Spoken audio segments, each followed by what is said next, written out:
દાહોદમાં ઝોલાછાપ તબીબોનું કારસ્તાન, પાડેસરમાં ભેગા મળી હોસ્પિટલ શરૂ કરી દીધી।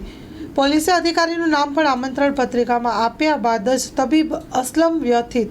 બે સામે બોગસ મેડિકલ પ્રેક્ટિસ તો ત્રીજા સામે દારૂની હેરાફેરીનો કેસ।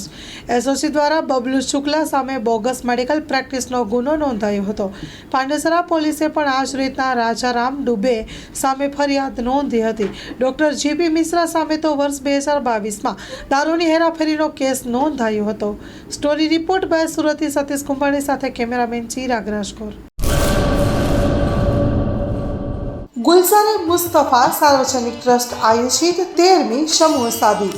આથી આપને જણાવતા ખુશી થાય છે કે દર વર્ષની જેમ આ વર્ષે પણ ઇન્શાઅલ્લાહ સમૂહ શાદીનું આયોજન કરેલ છે, જેના ફોર્મ ભરવાનું ચાલુ થઈ ગયેલ છે।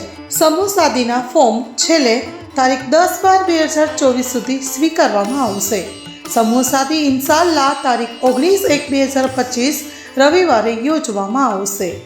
ફોર્મ મેળવવા સંપર્ક કરો Haji Mohammad Rafiq Jusab Baloch, Bharat laundry, Jat tea house સામે, Mota Pir road, Sanjognagar, Bhuj, Kutch. Mobile number 9687314318।